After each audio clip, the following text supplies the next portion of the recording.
Hi, good evening, everyone. Good evening. I'm Kathy Sullivan. I'm a member of the President's Council. The President's Council put this together this evening. The President's Council is made up of active HOA and civic association presidents. We've done this in the past. We've done it at the Broward County Library. We've done it here, and it's our great pleasure to do it here again tonight. Thank you all for coming. I appreciate it. It's great, thank you, to put sometimes a face with a name that you've seen or a picture you've only seen on a flyer that's come out, or maybe you don't attend that many meetings. So it's kind of fun to, all the things you've heard in town, all the things you've read, put a face to it and hear what they have to say and the feeling behind it. So this is a great event, and I'm very excited for it. I hope that we all learn something tonight. Let's see. We've worked hard to consolidate many of your questions into, when they were all covering the same topic, which many of them were, we consolidated them into one question that covered all of that. It is my great pleasure to introduce our volunteer mediator, Michael Katz. Michael was born in Coral Gables and raised in North Miami, retired after serving 21 years as a middle and high school teacher and language arts, speech, and debate teacher. 3 years, he was an athletic coach for JV and varsity sports. He retired, 31-year basketball, football, and soccer referee. Oh, that's going to come in handy tonight. This is... Okay. Moved west in 91 and then have lived here in Southwest Ranches since June of 1997 with his wife of 31 years. Yuri, I didn't want to say that wrong. So nice to meet you, and thank you for coming. And it's my great pleasure to turn it over to Michael, and we're going to get started. Oh, I'm sorry. One last thing. I'm going to have Debbie hold this so that y'all can see it. Yellow means you have 30 seconds left, and red means your time's up, just so that we can try to get through the questions tonight, okay? Thank you so much. Thank you. Greetings and welcome to the Town of Southwest Ranches Candidate Forum. My name, as you heard, is Michael Katz, and I am a Ranches resident residing in Ivanhoe Estates since 1997 and your moderator for this wonderful event. I certify that outside of cursory and informal greetings and conversations with many of tonight's participants, I am completely impartial, have made no monetary or physical contributions to any campaign, and like you, desire to fairly and pragmatically elicit information from our candidates so as to make the best decision who deserves my vote. Candidate participants, tonight's format will not resemble any aspect of a debate that you may have seen on television, etc. Those were not debates. In this setting, your prospective constituents will have an opportunity to analyze how well you handle all aspects of this event. They have the opportunity to look into your eyes, hear your passion to improve the town, evaluate your intelligence and experience to actually carry out your goals, learn who you are as a person, and then ultimately make a decision as to who they will cast their votes for on Election Day. Up to this point, the vast majority of these voters have only received your printed literature. Therefore, this is a great opportunity for you to elaborate on or clarify your key campaign points and provide insight into your character. Candidates, please focus on the many critical topics and questions posed to you tonight. Very importantly, candidates, at your option, you may pass on questions that are not germane to the position you are running for, or if you simply prefer not to answer. The audience will be evaluating how well you handle those questions, your cordiality and proficiency in your retorts. This is not the time to air dirty laundry, throw barbs, or become hostile. Professionalism must rule. Again, this format is very different from the other debates we have all seen. Those were not textbook debates. This is a time for you to shine and win over the voters. As your moderator, I reserve the right to respectfully interject or redirect your responses so as to do service to these voters. In closing, my exhortation to you is presented in the form of one of my favorite personal phrases, and it goes like this. The savvy new head football coach only conveyed his plan to win games moving forward, never discussing what befell the person he had been selected to replace. Best wishes, and let's begin.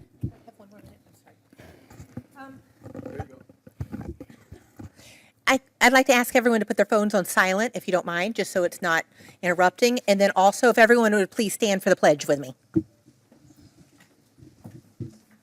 I pledge allegiance to the flag of the United States of America and to the republic for which it stands, one nation, under God, indivisible, with liberty and justice for all. Thank you. Thank you. Okay. Thank you.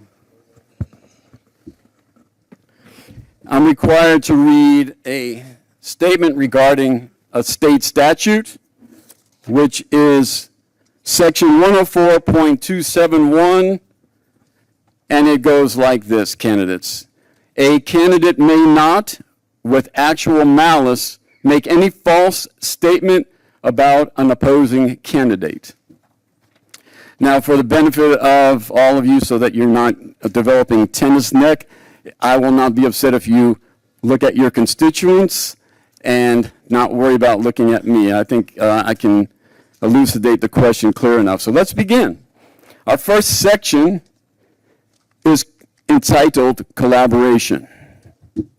If elected, you have the opportunity to collaborate with fellow leaders with whom you may not see eye to eye. Explain your intentions in working closely with those who may or may not embrace your goals for the town. Candidate number one. I'm sorry, I missed a very important step. Opening statements. So let's hear from the candidates. Candidate number one, and we drew out of a hat so as to be totally impartial. Candidate number one, you have 2 minutes for your opening statement. That would be me. The yellow number.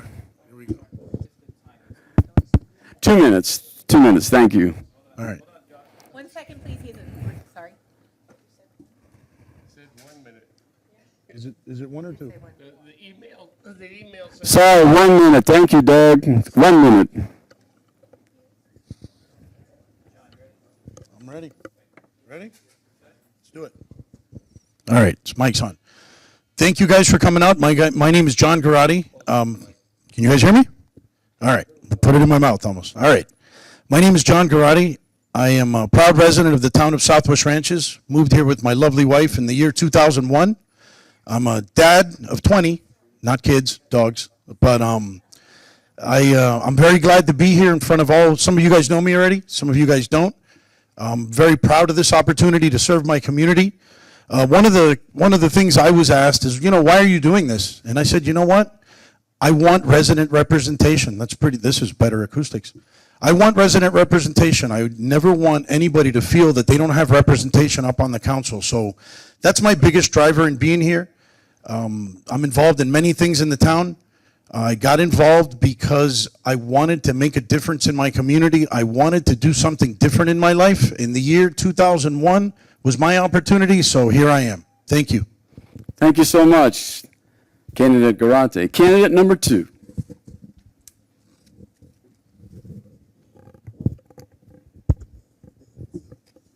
Can everybody hear me? Speaking loud enough, it's not echo back. My name is Jim Albritton, and I want to start by saying I am not running a campaign against my opponent. I'm running my campaign for re-election to the District 3 seat that I currently hold. I was born and raised in South Florida, and I proudly served in the United States Army with the 101st Airborne Division in Vietnam. I enjoyed a 40-year career with the operating engineers, of which the last 18 years I was the president. As president, I effectively negotiated contracts, balanced budgets, led a team of field agents, and most importantly, learned to listen to all sides of an issue before making a decision. I brought these skills to the town council when I was elected in 2020, and I will continue to develop them when reelected in 2024. Thank you. Thank you, candidate Albritton. Candidate number 3, opening statement. 1 minute, please. Thank you. Good evening. My name is Lori Parrish, and I would like to be your next mayor of Southwest Ranches. I believe that working all together, we can do much better. I represented the town of Southwest Ranches before it was ever a town. From 1988 to 2000, I was the only government. I was your district county commissioner. I've been to many of your farms, businesses, when you started to open them, and I think I represented you well then. I moved here 9 years ago from the town of Davie. To be honest, we couldn't afford to live here till then, until we got the kids through college and law school. But I moved here 9 years ago, started going to meetings, serving on boards, and decided that there were many things that could be much better. I believe that I have the only person that's ever walked and knocked on every single one of your doors. I'd like to ask all of you to read the information we're sending, listen tonight, and November 5th, I would be pleased and honored to have your vote. I'm Lori Parrish, and I want to be your mayor. Thank you, candidate Parrish. Candidate number 4, please. My name is Steve Brightcruz. I'm your mayor, and it's an honor to be here with you this evening, and thank you so much for taking time out of your evening to be here, to learn, to educate, and to make an informed decision. My wife and I moved here about 30 years ago with our 3 young daughters, and because this is the community that we wanted to grow in. It wasn't even a town yet at the time. Since then, I've been involved in various different ways. I restarted the local HOA out there, Country Estates HOA. I was on several boards for a number of years. I served on the council as a council member for 12 years, and now as your mayor for 4 years. It's been truly an honor to serve you as a neighbor. I never consider myself a politician. I'm just your neighbor, and it's been awesome to have the opportunity to get to know you all and to represent you all and to serve you all, and I would appreciate your vote and be able to do that for 4 more years. Thank you. Thank you, candidate Brightcruz. Candidate number 5, please. Hi, folks. I'm David Kaczynski. I'm currently running for re-election for District 4. I am an attorney licensed by the Florida Bar. I moved to the ranches in August 1997 for law school, rented a bedroom until 2007 when the owner of that home said, "Do you want to buy my home?" Holity Trail. I've lived in that home the longest part of my entire life. I was prior president, Sunshine Ranches Homeowners Association, and I maintain myself to be accessible to everybody. I make it a point that when somebody calls me, if I can't get the call then, I return that call no later than 48 hours. 24 to 48 hours, I return my calls. Now, when I was elected in 2020, our millage rate was 4.2125, and we just approved the millage rate this week at 3.900. So I think we did a good job of lowering your taxes. I have fought for ag, and Debbie's giving me the red sign. Up to you, sir. Thank you, candidate Kaczynski. And finally, candidate number 6. Hi, how are you, everybody? Douglas McKay. I'm a resident since 1992. A lot of you know me, some of you don't, and the ones that don't. My wife and I have been here. We raised our son here, and now my son and his girl and our 16-month-old grandbaby we're raising. So, and 2 golden retrievers. So we've got our hands full. The dogs run the show.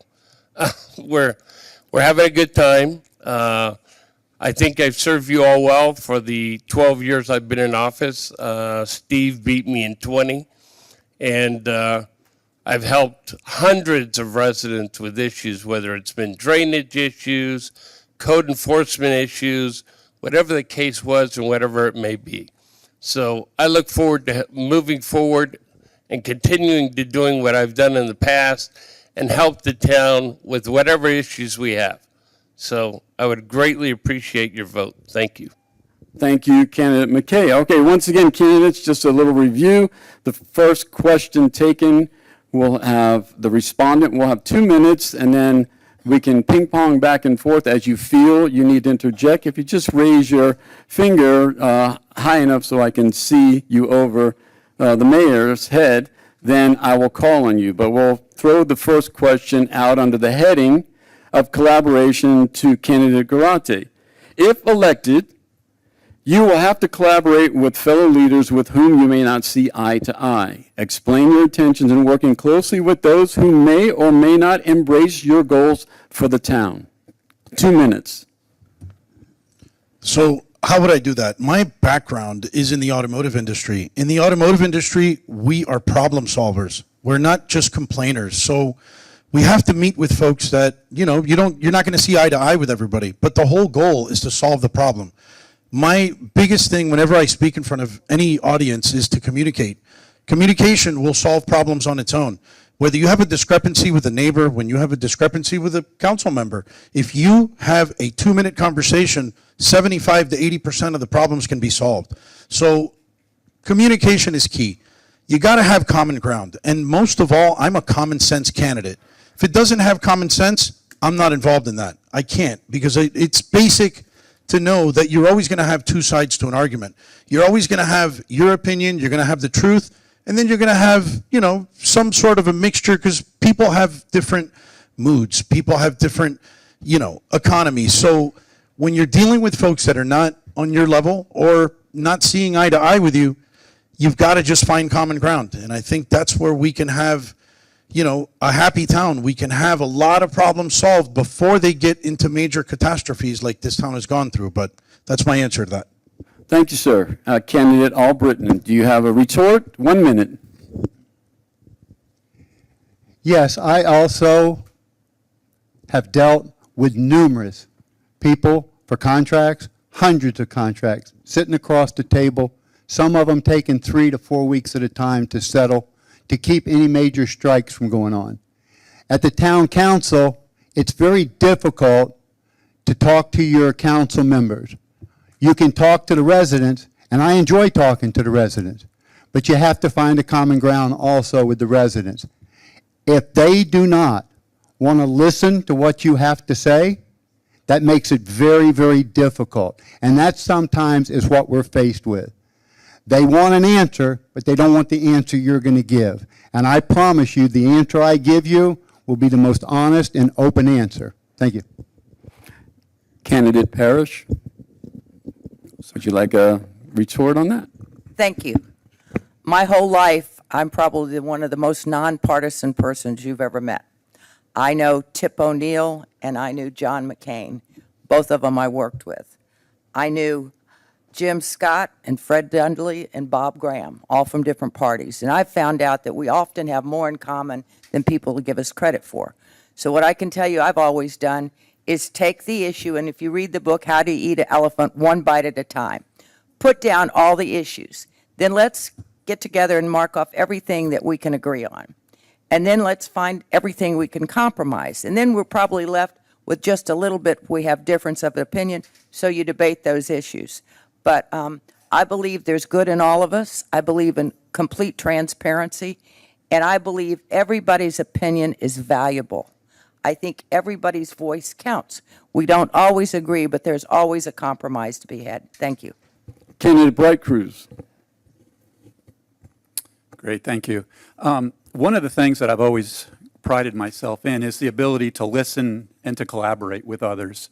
When I look at any particular situation, I can't do it by myself. It's always a team effort.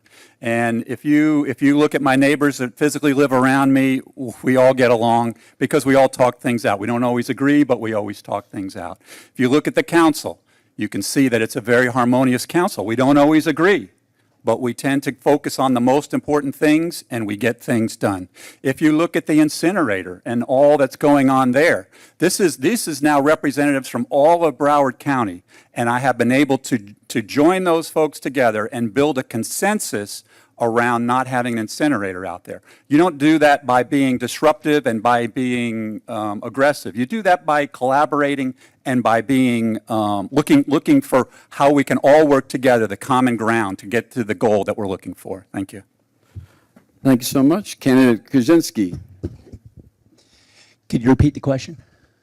Certainly. If elected, you will have to collaborate with fellow leaders with whom you may or may not see eye All to right. eye. Thanks, I got it. All right. As a trial lawyer, every day of my life is dealing with individuals that we are disagreeing on everything. The fact that I could reach out to my opposing attorneys and work out, resolve issues day in, day out. I did it today many times, did it over the weekend. Now, I've worked in my neighborhood to the point that a whole circle of my neighbors, we all get along very, very, very peacefully. If there's a problem somewhere, there's a phone call placed, and I call over and say, hey, somebody's having a problem. We work it out without even coming to a town hall. So it's part of my livelihood to work with people that I collaborate with and don't get along with, but I work it out. Candidate McKay. Yes, I've got to tell you, the way the rules are played is a little different once you're on the dais. You have to, each council member or mayor goes out and gathers what information they need or can get. And then when you have a council meeting, that's the only time that your colleagues and you can talk town visitors or argue town issues or fight your cause. So in gathering the information and sharing your information together on the dais can only be done at a public meeting. So that's how it's done. I've done it many times here. I helped us get this town hall and look forward to continuing to help. Thank you. Thank you, candidates. Let's move on to code enforcement, and I do have a number of points that were posed to our committee regarding code enforcement. So we're going to take them one at a time. If you happen to open up one, then we can kind of carry that ball, and I'll guide you toward a response if that topic does arise. Many town residents have submitted questions regarding their concerns with different aspects of code enforcement.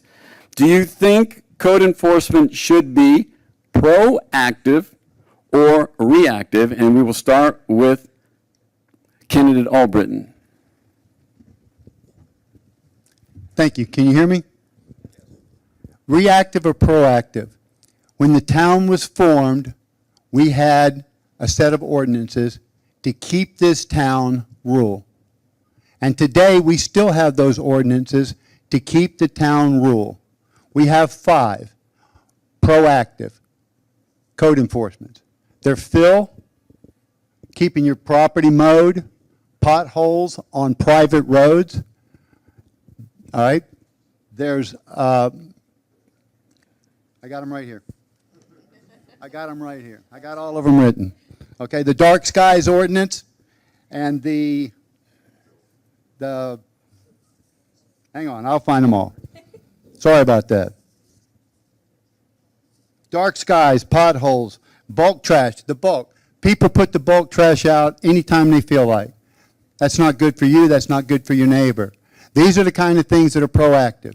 The reactive, the neighbor has to call on another neighbor. That's a new law in the state of Florida. They call us instead. Now, I will help a neighbor. And I can tell you that if code goes out, they're not going to issue a citation unless there is a violation. They're not out there to pick on people. They're not driving around looking for problems. The only time that code will issue a citation if there's a violation. You can work through those violations. We've now introduced code to be more compliant, to help people work through without getting citations. And that's what this council has done the past month and a half, 2 months. Given a memorandum to the code people that when they go out to help the people instead of being enforced. Thank you. Candidate Parrish.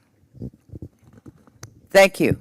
In 2000, when the town incorporated, it adopted the county's code enforcement for the towns. And that included non-conforming buildings and non-conforming uses were grandparented in so that they would not take from our residents their benefits of things they had enjoyed. In 2005, the town of Southwest Ranches adopted their own code, and in fact was the same code that they adopted from the county in 2000. Through the years from 2005 to today, they have amended the code. Many of those things are causing arguments between residents. The first thing I'll propose is a code enforcement review board to quickly review all our codes, find out which ones are not conforming with a country lifestyle, and propose elimination of them. The second thing I'll do is start a code enforcement review board, which is a peer of citizens that will hear the complaints. And if it can't be resolved at that level, then you take it to a magistrate. But most of the time, we don't, Thank you so much. Candidate Bright Cruz.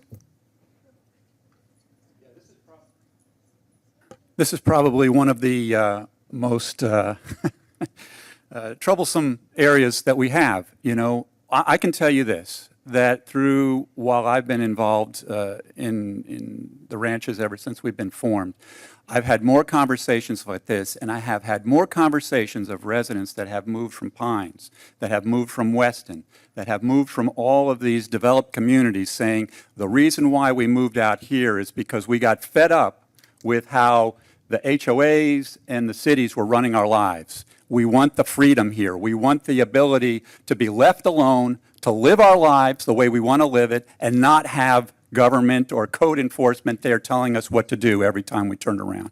And so that's why we're set up the way it is. It's not random. It's not something left over. This is the way we're set up. And over the 24 years that we've been here, we have made several of them, as Jim pointed out, several of them proactive rather than reactive because it was necessary.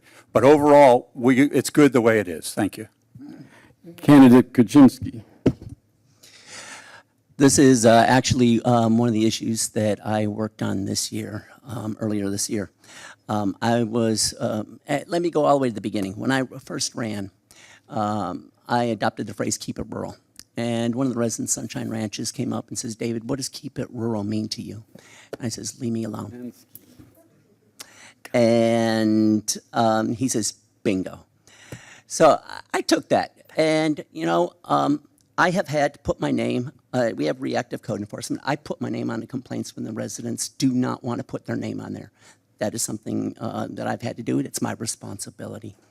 Now, what you're going to find on your ballot in about 37 days is a resolution to the charter, to amend the charter that will require a full 5-0 vote of every council member to add a new category to proactive. Right now, it only takes 3. I put it on there, 5-0. I fought for it and fought for it diligently, and I'm proud of that. Candidate McKay. Yes, code enforcement is definitely one of the biggest issues in town. I've got to tell you, one of the key things is a nice wall and a nice hedge makes for good neighbors. The reason I say that is you're keeping your own things private and other people aren't having to look at it. So in that turn, I'll tell you, I believe code enforcement would tell you the same thing. So most people want to be left alone. They move out here because of that. So that's what we try to enforce, try to stay with. And if there's an issue, you try to resolve it before it ever gets escalated to a violation.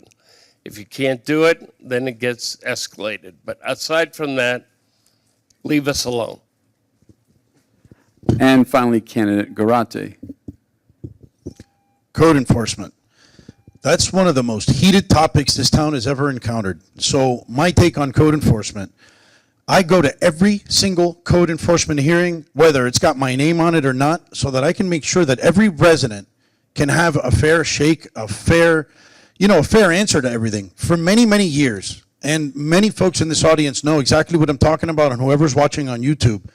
Our code enforcement department has been weaponized by some of the sitting council members that are here tonight. I'm not going to mention names because we're going to keep this totally professional, but I have been persecuted for code violations by my own councilman. So I know what it feels like to have code enforcement used as a weapon, especially when I launched my campaign. But what did I do? I said, you know what? I want to learn what it takes to be a code enforcement officer so I can actually know what I'm talking about.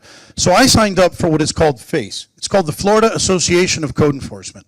It teaches you pretty much what it takes of how to run a code enforcement department or to even be an officer in it. So to answer the question, I don't think anything needs to be changed from what we have right now other than let's live rural, not just keep it rural. Thank you. Thank you. Now, in the spirit of having a vigorous discourse, it's okay to battle back with each other. That's what a debate is. So if there's something that was stated in any of the 6 replies, although candidate Albritton had 2 minutes, if there's anyone that would like a follow-up or rebuttal, well, you can't rebut your own. Let me get somebody else, candidate Albritton, because you had 2 minutes, and then you may come in on the end of that, if that's all right. Anyone?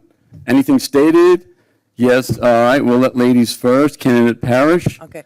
The only thing I will tell you is right now today, if you own 2 cars that aren't titled in your own personal names, you're in violation of our code.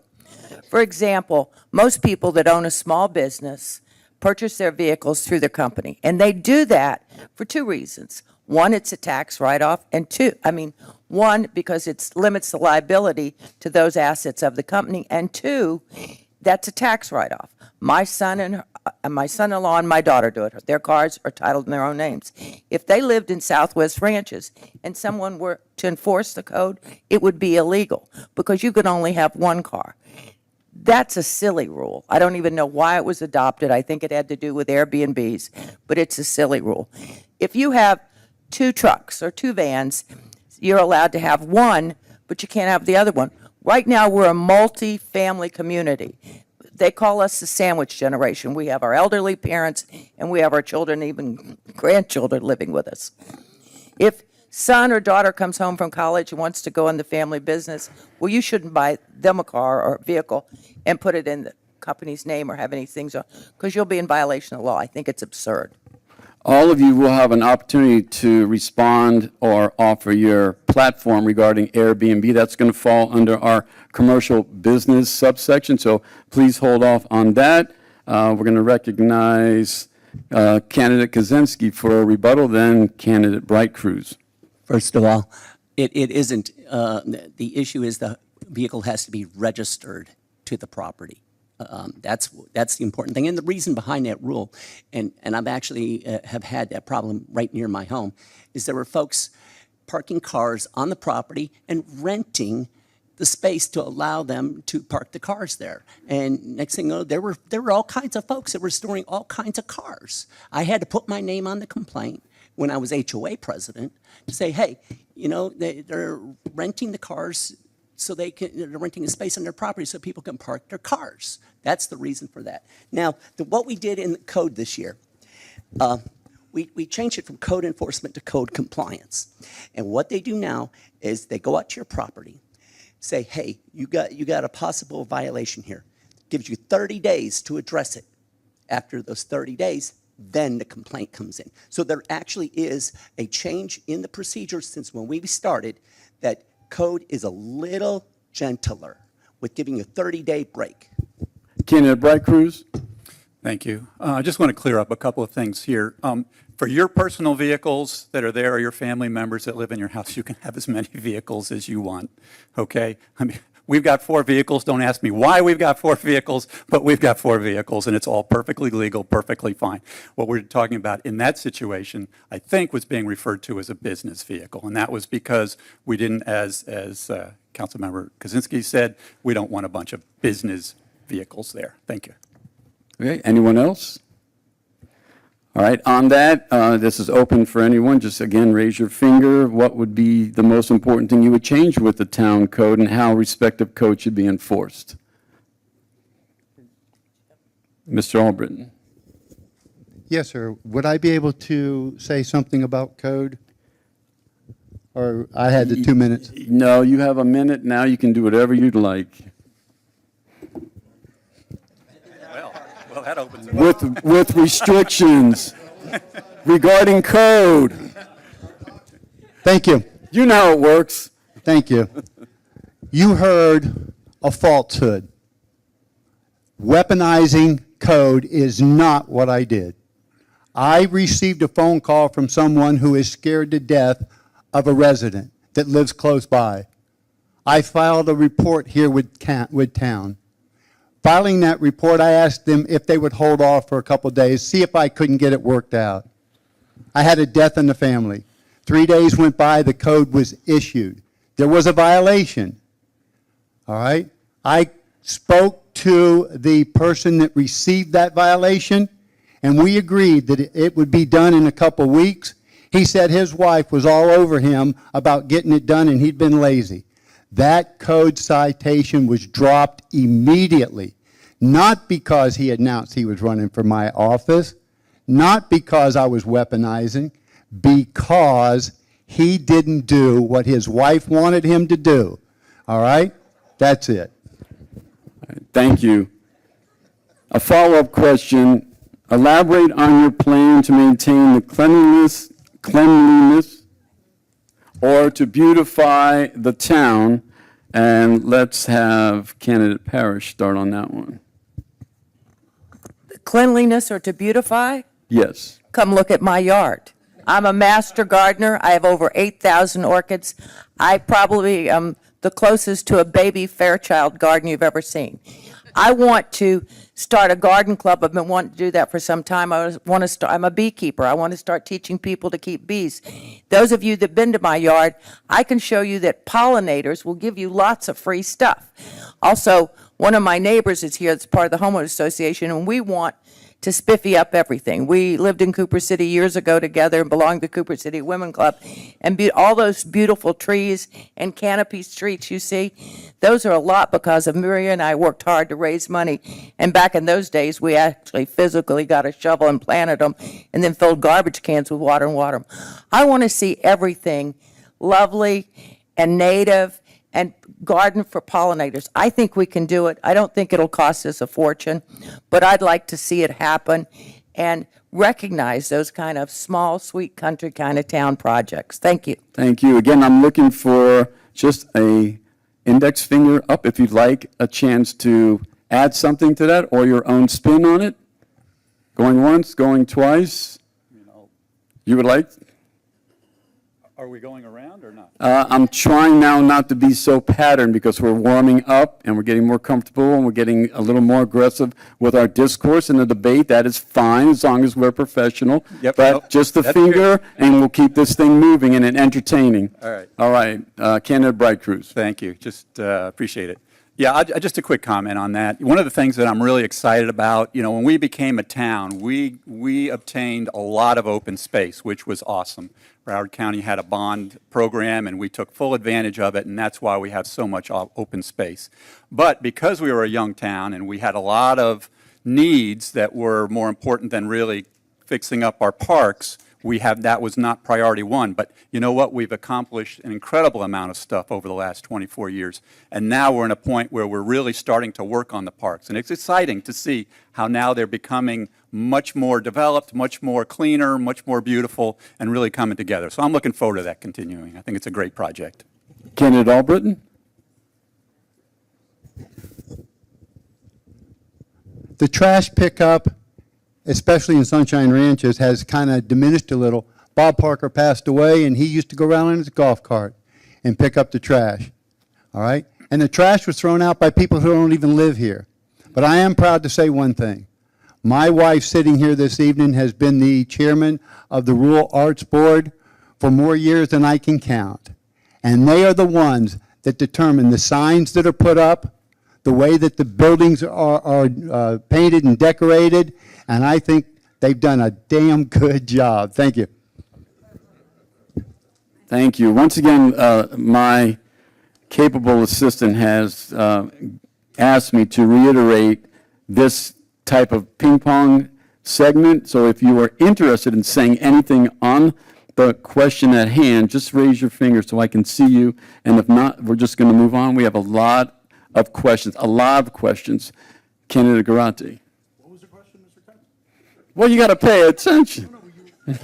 Did I promise? What would you do to beautify the town and make it cleaner?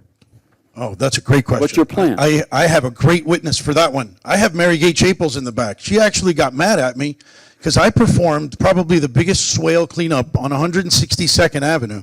Hi, Mary Gay. That swale, let me tell you, not her fault, but the 30, 40 years of traffic with the plastic. I think I even had Julio, had a code violation, was getting called in because I was cleaning it. So I think if we pay attention to our swales, unfortunately, a lot of folks and a lot of the workers that come in to work in the town, they don't pay attention. This isn't their neighborhood. They're just working. So they don't, they throw things in swales. Swale cleanups are huge because we have very long swales and long blocks. I think I had maybe $1,500 in trash that I threw away with Mary Gay's swales. So swale cleanups are important. We have a lot of bodies of water with a lot of plastic in them.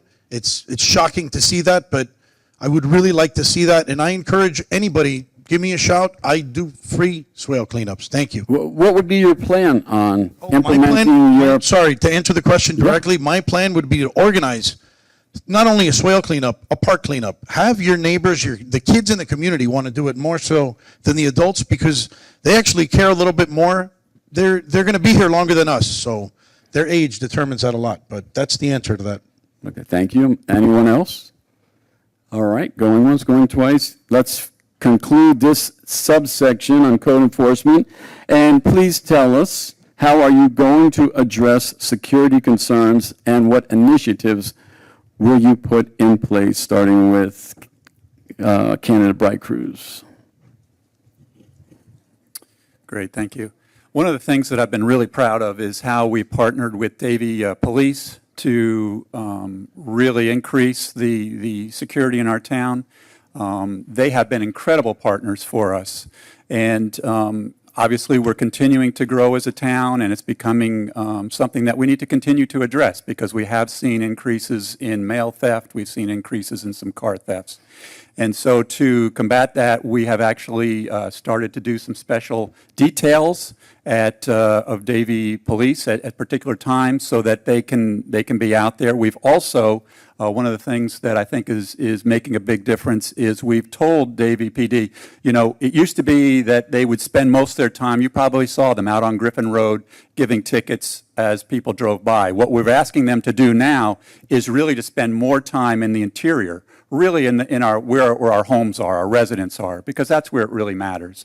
And so, maybe the tickets go down, which frankly is fine, but the tickets that they're putting out are internal, plus they're in our communities, by our residents to really see any activity that is suspicious that's going on. And it's made a difference. It's made a difference. We've had a number of key arrests since then. So it's something that we're, definitely I'm attuned to, and I think we've made some good positive changes. We've also made some changes. You've probably seen some of the newer speed limit signs that have the solar on them, so that it tells you how fast you're going. Just a little reminder to say keep it in line, and that's been very helpful as well. So overall, we've made some good improvements in security. Candidate Kaczynski. Hey, so make us safer. As Steve had mentioned, we have worked to keep Davie Police on the interior roads. And I give a monthly report of what law enforcement is writing the tickets. And for the most part, those tickets are on the exterior roads, except Sunshine Ranches. Sunshine Ranches seems to be the leading place of tickets for all the other districts combined. Nonetheless, Davie Police is giving up more a presence in Sunshine Ranches. And I'm going to give you a point here. First of all, Jim Starkweather has asked me to have Davie Police sit in his driveway. Every time he asks, they're there. I just received a phone call 2 days ago from a resident on Thoroughbred that complained about a sports car, orange sports car, doing 70, 80 miles an hour. Davie Police is on it. They're going to get that guy. Earlier in the year, there was a resident on 210, has a nursery, and he saw on his camera some culprits getting into his property. Davie Police responded so quickly that they shut down both sides of the road. And when one of the guys were speeding down the road, he got his car stuck in the ditch. The police officer chases him down, jumps over a fence, and tackles him. That's the Davie Police that I want. Thank you. Candidate Albritton. Thank you. You heard Mayor Bright Cruz and Councilman Kaczynski speak. I want to tell you I am absolutely proud that I established the Safety and Traffic Board that they're talking about. That board was a phenomenal group of men that came from all different occupations. And the recommendations that they gave back to this council, you heard some from the mayor, you heard some from David. The interior roads are now being looked at. The speeding is now slowed down. They're not running down 166 at 70, 80 mile an hour. They may be running 30, 35, but they've damn sure slowed down. And I am absolutely thrilled to say that it's because of that Safety and Traffic Board that we started and the members that were part of it, the volunteers that came in and was part of it, the council, the police department, all involved. Thank you very much. This town's much safer because of it. Thank you. Let's move on to another category, and this one is regarding commercial business. Oh, you want a response? Yes. Absolutely. I didn't see your finger. You got to raise it. Oh, I thought we all got asked a question. Oh, no, you have, in my opening statement, you had the option to chime in or pass. This is your debate. Okay. One of the things I think we need to do, if you come into my neighborhood off Sterling, as soon as you go into Appaloosa, there's a big sign that says Crime Watch. So I'm sure some years ago, our homeowners association or someone formed a Crime Watch, but we don't seem to have it anymore. I think those are helpful. One of the things, we need interior speeding checks more often.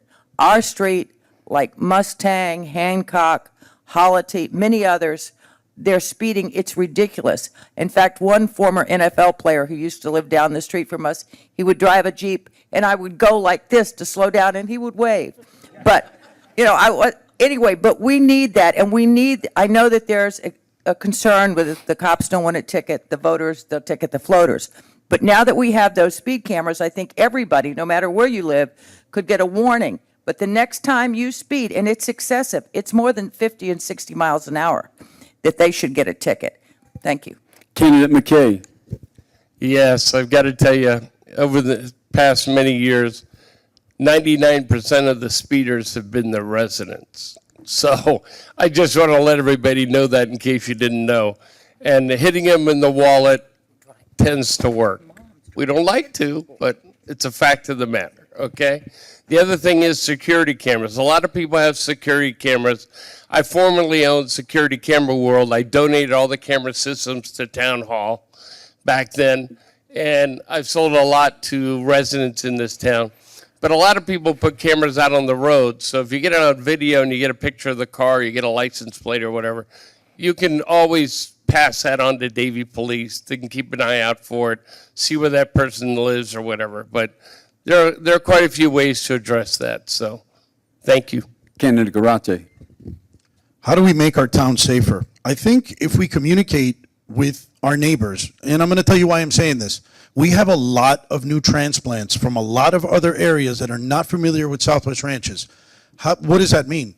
They're used to different things. A lot of these guys are different economic levels than many of us here. You know, a lot of us have different views. Southwest Ranches has changed. So I had a car stolen the day I bought it, and, you know, my bad. It was a key fob left. Actually, my wife told me don't leave the key fobs. But communicate with your neighbors. We have a system in Green Meadows where literally 162nd, 163rd, 164th, everybody knows my wife, myself, we share phone numbers. So maybe some sort of a crime watch within your own community, within your own immediate street. That's how you can become effective. I did get my car back. Shout out to Detective Graham from DVPD. He found it in an hour. So that's what I got. I appreciate that. Thank you. Ladies and gentlemen, if you are hungry or thirsty, please make your way over to the table. We have some great snacks, and it won't interrupt the flow of the event. Just walk towards the back and over, and we thank you for that. All right, candidates, let's move on to commercial business. There appears to be an increasing number of commercial businesses requesting approval or are currently operating within the town limits. Some have conveyed via tonight's request for questions that these businesses will or are negatively impacting residents and degrading the rural essence of our town. What is your plan to protect the rural lifestyle of Southwest Ranches and its residents? And these comments would be outside of anything that was stated regarding code. And we'll start with candidate Garate. I'm so glad I started on that. So, commercial businesses. Our town does not have a business licensing department. The year 2021, the state of Florida passed a rule called 559.955.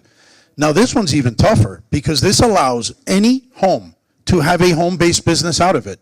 So, as a town, we need to get ahead of our problems. If we don't have a way to communicate with these now, anybody can have a pizzeria in their house. You can have a muffin store. You can have a t-shirt company. You can have a doggy daycare like I do. But let me tell you what happens when you don't have any guidance to these businesses that just see a law and they just, they think they can do whatever they want. You got to have something that you can get ahead of the problem. I think if we have a business licensing division, a department, maybe working along with the agricultural liaison that we were thinking of installing here in the town, it will be an effective tool to help avoid future problems with these laws from Tallahassee that are passed that we can't control. State law supersedes municipal law all day long. So a business licensing department that will watch, and I volunteer for it. I will be the first to say, you know what, guys, I'll take the job for free. Thank you. All right, anyone else? Yes. I think there are some businesses that go within the town, nursery businesses, and some of those nursery businesses turn into landscaping businesses, and anything to do with livestock, growing products, all of those kinds of things. But in our neighborhood, we have somebody who manufactures steel frames for commercial buildings. And code has been out there, but they don't cite the person unless they see the semi picking up the frames. That's a business that has absolutely nothing to do with a country lifestyle. However, we have yet to determine whether that business has been here for a long time. I know the business was here when I moved in 9 years ago, but I don't ever remember it when it was unincorporated. So there are some businesses that have taken things to an extreme. And in that case, I think we shut them down. Candidate Bright Cruz.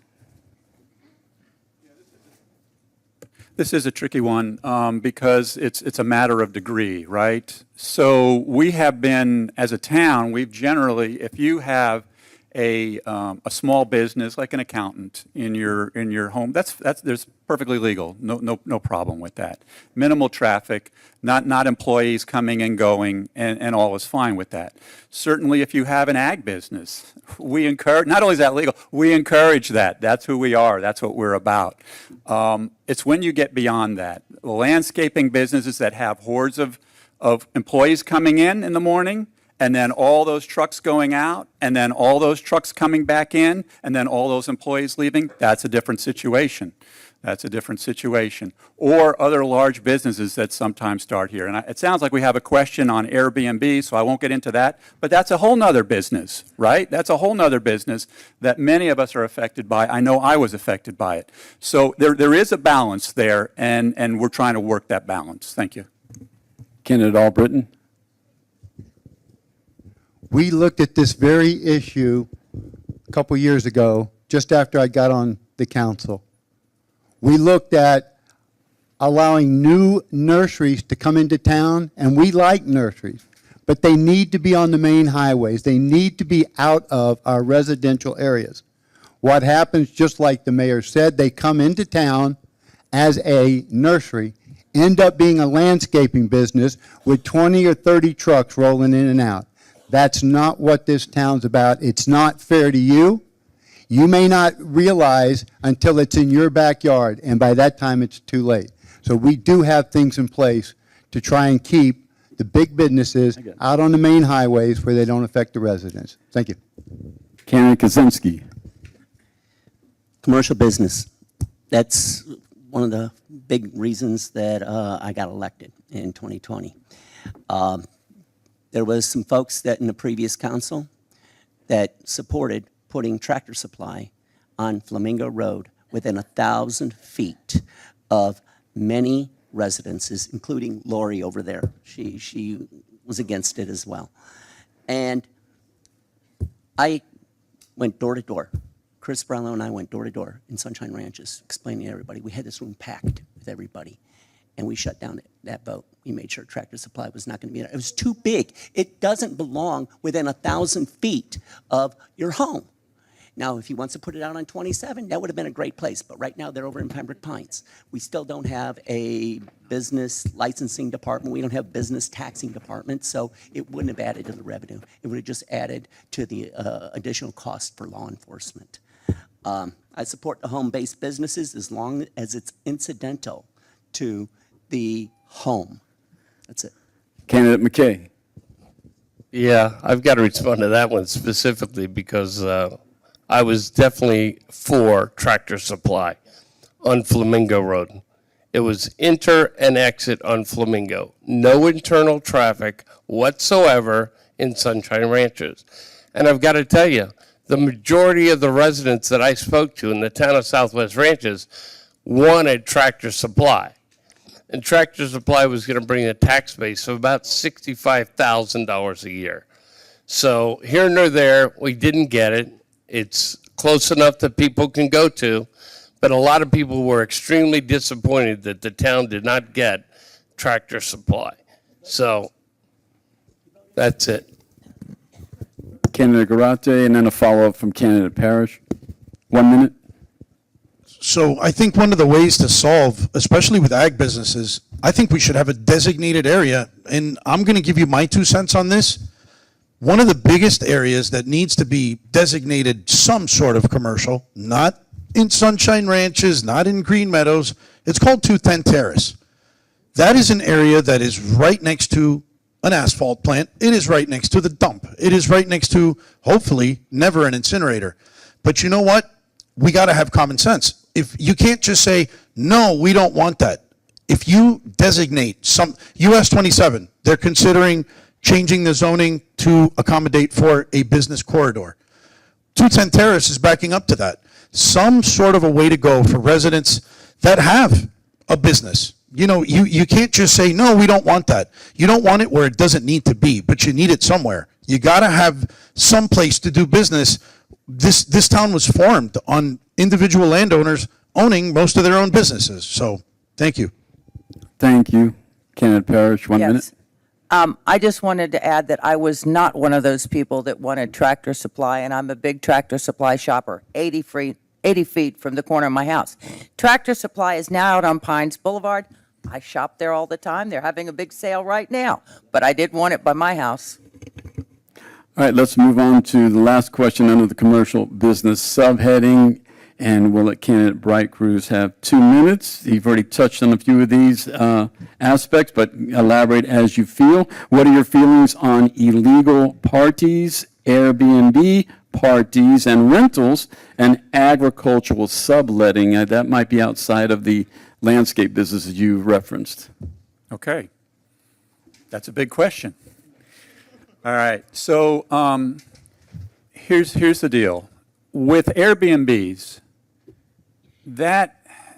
Airbnbs are made legal by the state of Florida. They can be virtually anywhere, and there's virtually nothing that the town of Southwest Ranches can do about it. So what that does is it says, the state of Florida has said, we can put a small hotel, commercial hotel, into your residential area, and oh, by the way, Southwest Ranches, there's nothing you can do about it. It's ridiculous. It is absolutely ridiculous. So what we've attempted to do with that is, and let me be clear. So any regulation that we put on that Airbnb has to apply to you and me as well, every other resident, okay? So we can't just make up new laws for them, because then it makes up laws for us as well. So we have to be very careful. So what we've done is we've been careful with a number of regulations, like sound ordinances, party ordinances, things like that, to get it under control. Unfortunately, those do infringe sometimes on us as well. But I will say that through those, and through some of the parking on the swales, things like that, through those, we have started to win the battle against the Airbnbs. And I know the one by my house that was down the block from me, which was rough for about 8 or 9 years, just sold about 8 months ago, sold. A family moved in there, and it's beautiful once again. So we can take care of it, but it takes a long time, and it's a struggle. And it's a struggle because our hands are tied by the state of Florida. Thank you. Any follow-ups? Candidate Parrish, and then candidate Kaczynski. The town can't regulate ag tourism either. They can do that through parking and sound, which they have done, and I'll compliment them for that, because the sound in the bass, the boom, boom, boom, that's not allowed, and it's a reasonable amount of noise. As far as parties, some of that hurts all of us, especially if you've got a big southern family like me, when there's 71 and a half of us, or 72 and a half of us, or 73 and a half of us, because your family's as big as mine, there's always one on the way. Well, when they were saying I'd have to get permits for Christmas and Thanksgiving and park in the swale, I thought that was a bit outrageous, but I can understand both sides, but somewhere when you're having a family event, I don't think you should need a permit. You can notify the town, but I don't think you need a permit. Candidate Kaczynski, and then candidate Albritton. All right, illegal parties. It seems to be a real big problem in the town. When we were elected in 2020, it was required that if you had a gathering of more than 30 people, you had to get a permit from the town. We changed that. We brought you more freedom. We lightened that restriction. We don't care how many people you have there. What we care about is loud, amplified noise. That is where the regulation changed to, because people don't care about how many people are at your home. They care about being able to go to sleep at night and not hear boom, boom, boom, boom. We brought in that more freedom. Now, I get calls a lot about these illegal parties and the Airbnbs, and you know, I have put my name on the complaints. And I'm going to tell you about a story. Back in December, a resident of mine just north of me had a wedding with, he spent like $3 million on the wedding. And they were having problems to get the CO for the home to be able to have the wedding. And I had a phone call, and I only asked, will there be fireworks? And I was told no. At 11 o'clock at night, I was laying in bed. I hear pop, pop, pop, pop, pop, pop, pop, pop, pop. I put my name on that complaint because of the fireworks at 11 o'clock at night. That is intolerable for Southwest Ranches. Thank you, candidate Albritton, and then candidate Garate. Just come on in. Real quick, remember the people that own these Airbnbs do not live here. They rent these out. I have an Airbnb in my neighborhood also. I get calls from my neighbor. And as you heard the mayor mention, there are laws at Tallahassee that tie our hands. It hurts me to tell my constituents, my fellow residents, that we can only do ABC. We can't do DEF. We can only do ABC, and that really hurts. We sit up here and we catch fire from you, the residents, because we're not doing anything. Believe me, we're doing everything we can legally, everything we can as far as any ordinances or anything that we can do to stop them. We don't want them in our backyard. We don't want them in your backyard. Thank you. Candidate Garate. So like I mentioned before, the Airbnbs, you can't stop that. It's a state law. We have to get ahead of it. We should be able to have a business licensing department that can handle small home-based businesses, that can handle the ag businesses. Agritourism, there's a huge thing in town right now with a lawsuit with an agritourism business. Agritourism is legal.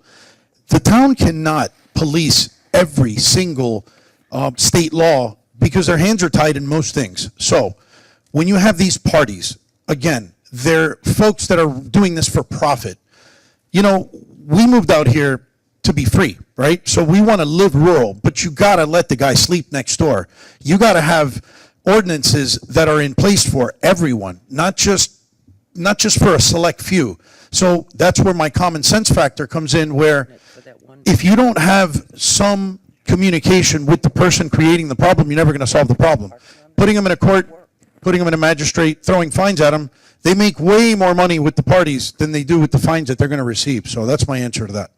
Thank you. Let's move on because we have a lot questions, and some of them are quite juicy, and I know the audience wants to hear your responses to those. We're talking about drainage and loss of property at this moment. Some town residents have lost chunks of their property for drainage improvement. When property is recorded as a deed with Broward County for drainage purposes, whether it is in the form of a swale or actual property, who is liable if someone gets hurt on that property? What is your plan to address this problem? We will start with candidate McKay, 2 minutes. I've got to tell you, that's a sticky wicket in some cases. I would tell you some of it weighs on Central Broward or South Broward drainage and or the property owner. They want to take 20% of your property for wetlands. So depending on where that is, where it's located, you can move it sometimes. If you're a new buyer, you come in and buy a property and you want to change where that wetland is, you have to apply through Central Broward or South Broward to be able to move that wetland section. As far as who's liable on if you give up, I would tell you that it should be the drainage district or whatever district's taking over that section be responsible for it. I don't know. I know you're insured with your own property, but I don't know personally the legalities of where that falls. So, Who can comment on that aspect of who is liable? I can touch on it. Go ahead, Dave. It's a very dicey issue now. Hey, the town, it's in a, Well, oh, David's going to go first. Thank you, and then All right. Lori. It's a dicey issue over who would be liable, because it generally falls upon who is the property owner first. And the injury, if somebody's hurt there, it has to be something that's open that would be causing it. You can't just make up an injury and make a claim against somebody. I do that, and I've seen it, and I ask people, how did you get hurt? And they can't really give me a pinpoint. But if it's on town property, town's obviously going to be liable. But if it's private property or Central Broward or South Broward Drainage District, then those entities would be liable as well. All right, Candidate Kaczynski, next time you're up a little bit louder, please. Thank you. Candidate Parrish. yes. Since the town made me get my homeowner's insurance to give them indemnification to park cars in the swale that we maintain in front of our home, I'd say the town's liable, because I had to get an insurance policy that covered them. But one of the things, our drainage, a lot of projects have failed, some have been successful. I met with Central Broward and South Broward. Central Broward, for the first time this year, has $50,000 for a study in their budget to see about why the flow doesn't work in Sunshine Ranches, because it doesn't flow. In addition to that, for the first time in history, they put $125,000 so they can start cleaning out the bottom of our canals that haven't been cleaned in over 50 years. So you've kind of opened up a door there regarding flooding problems. So the respondents, starting with Steve, can talk about flooding as well as part of your answer. And then you can come back and have another minute. So you can respond to the initial question, and then incorporate flooding, and then we'll come back to you if you need to elaborate more. All right. Let me just finish up my thought. It'll be quick. This is something I think it's important for every resident to know. I didn't realize it until I looked at my survey for my property. take a look at your survey and see, there's a mixture in Southwest Ranches because we're not a planned community, right? So different properties are different. Some properties you own till the middle of the road. Some properties you own to the edge of the road, or there's a setback there and you don't own the swale. Some properties you do, and that makes a difference in your liability. So I would definitely take a look at that. That's just good information to do with as you please, but it's important to know. Flooding, can I go into, all right. Sure. You have let's come back to you on flooding. Let candidate Garate get in on what candidate Parrish stated. So when it comes to Southwest Ranches, since it wasn't a master plan community like some of these places in Weston and all of our gated communities that we know in Pembroke Pines, you're going to have different developers and different ideas. So Sunshine Ranches has canals. I live on 162nd Avenue. Green Meadows is missing a canal. So when you have situations like this, and you have several contractors doing different drainage projects throughout the town that start, stop, you're never going to have that cohesion that you need to have complete drainage. So our town's very unique in that aspect. There's a new director for South Broward Drainage, which, you know, it's a new face. He's doing a really good job, but Central and South Broward have different views on their drainage. It's just a matter of communication between both, and each parcel is unique. I've come to see that your 20% stormwater retention on one parcel can be an underground pipe on another, so it's unique to your lot. Thanks. Okay. Candidate Albritton. Thank you. The reason that these drainage projects are pieced together is because of funding. If we had the money to come in and do it, we would start at point A and go to point Z and get it done. We don't have that kind of funding. It's not there, all right? And in our district there, we have to retain 20% of our water. We're one of the few communities for the town that has to do that in Broward County. You tell other communities that you have to retain 20%, they look at you like you're crazy. But each one of our homes in our area is required to hold 20%. And I'd just like to see that everybody in our area did that. Thank you. Candidate Bright Cruz. Great, thank you. Yeah, this obviously is a struggle for us because we have low-lying properties for the most part. We were part of the Everglades not too long ago. So we have worked hard. I've been on the Drainage Committee since 2002, I believe, was when I first got on the Drainage Committee. And we have been working on that. We've done a ton of projects over the years. But at the end of the day, we are still a low-level area. And what really makes it difficult is this, and I'm glad we're all here. I can say this, and you all can hear it, because it's not good news, but it's the reality, and it's frustrating, I know.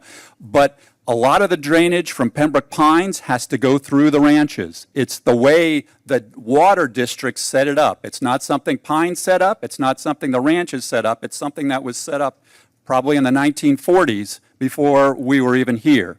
So that compounds everything because we're getting all that water in. The second thing is that our water system, unlike planned communities, our water system has where we actually have to retain the water and then it lets it go. It's frustrating, I know, but we've done a lot of work. Thank you. Candidate McKay. Yeah, one piece of education information. A lot of people don't realize that as your yards get wet and then they dry up, you lose dirt. If you have muck in your property, and one of the ways you can tell, if you went out to New Hollingsworth's house, his backyard, he has cemented fence posts in, and in his backyard, he has a foot of cement sticking up. When he put them in, they were level. But the yard evaporates. So a lot of people, if you don't maintain your yard or bring in fill to keep your yard up, you're going to acquire more flooding as the years go on. So that's just an educational piece I wanted to share. All right, let's move on, and if somebody would like a retort, let's have that come on the backside. So write your questions down because we have some very important questions yet to be entertained. So just jot a note that you'd like to come back to this particular point if we have time. Let's talk about waste concerns.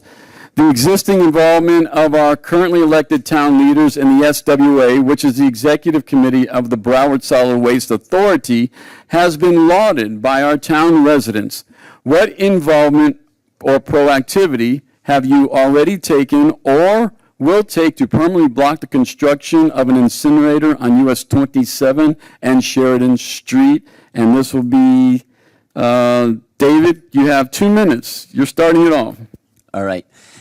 Can you hear me? All right, great. The incinerator issue is a really, really big issue, and to fight that, it's going to take everybody in this room, not just the ones that are in Southwest Ranches. If you live in Broward County, you're partially responsible to fight this. And what it's going to take is a concerted effort to comply with state law that requires us to come up to 75% recycling of our solid waste. And how are we going to do that? Every one of us needs to recycle.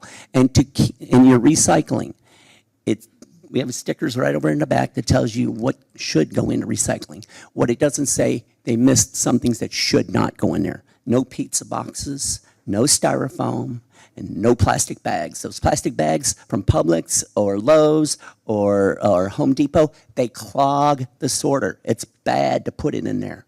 If you put anything that's wet in your recycling bin, it's garbage. That all belongs in garbage. Pizza boxes, garbage. Does not belong in recycling. Time and again, I drive through the town and I see recycling bins out and I'll see plastic bags in there. And I'm just like, people aren't reading. And but without us going into a big recycling program, we're going to be forced to have this thing. And I don't want that. I was the first person on the council that wrote an article opposing this incinerator back in June of last year. Candidate Kaczynski has opened up the waste initiative, zero waste initiative that is. So following respondents, please incorporate that and a composting pilot program and how to separate food waste and yard debris from the trash. And you all are able to go back and forth. Candidate Bright Cruz. You know, I said earlier that my goal is to preserve our rural lifestyle. That's really why I moved out here, and that's what it's all about. This potential incinerator is one of the biggest threats to our rural lifestyle that we have encountered in decades. So recognizing this, I have worked to create a town board for it with the residents.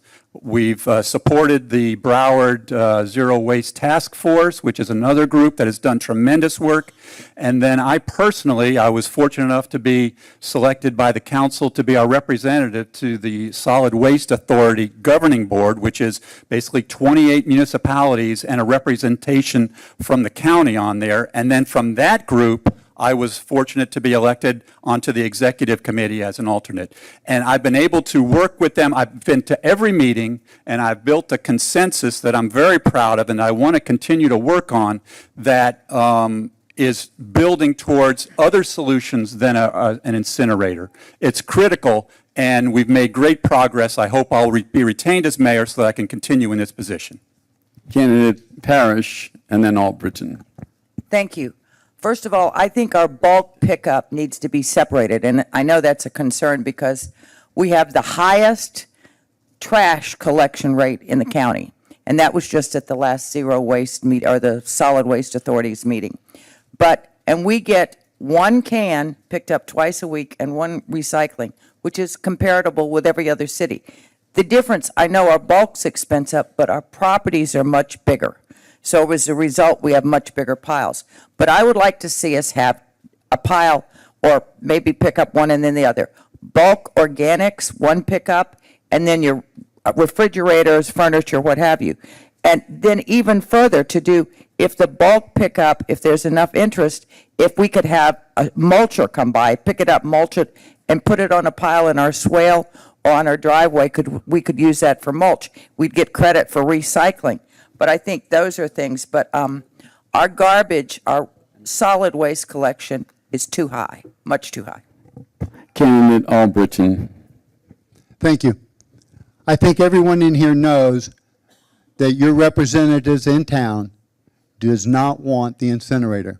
Every single one of us are doing the best we can do to talk to people about the incinerator. I'm very fortunate that I sit on the Broward League of Cities Board of Directors. I get to meet with the other council members, other mayors from the other 33 municipalities, and I constantly talk about no incineration. It takes baby steps. We have 3 of our residents sitting here this evening that volunteered and went to 3 or 4 months worth of classes, had to pass a final exam. Take baby steps. As our Councilman Kaczynski said, 75% recycling. Reuse, recycle, refurbish. There's a sticker on your garbage can, look at it. Use it. If we get to that 75%, or even close, or even start to get to it, you'll never have to worry about that incinerator. Thank you. Candidate Garate. Folks, we're facing probably a nuclear weapon type of event. If we have an incinerator placed in our backyard, it's going to ruin our communities, bottom line. How do we change that? We have to teach our young folks, all those 4th and 5th graders and 2nd graders that are going to be here living in our homes when we're not here. That's how you make that impact. I speak at every solid waste authority in the Broward County Government West Center. I have spoken against the incinerator at the Miami-Dade County Commission meetings where you have to be there at 6 a.m. to speak.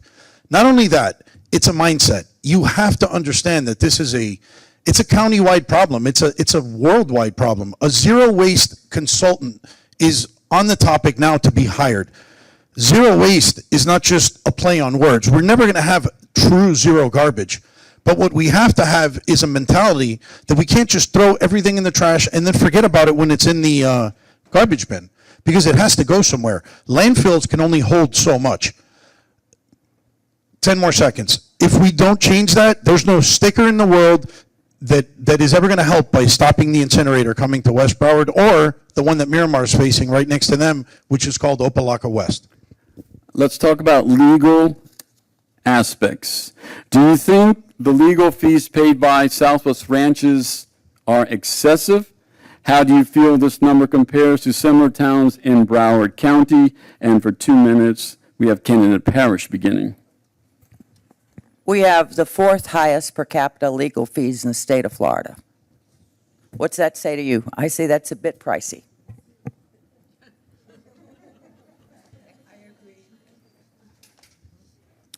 Anyone else? Candidate Bright Cruz and then Garate.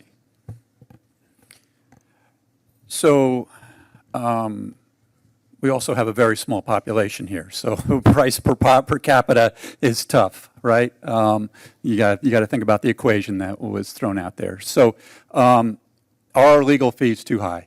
Nobody wants to pay legal fees, right? Nobody wants to do that. So $1 is too high. But the bottom line is you have to have it. It's a necessary evil.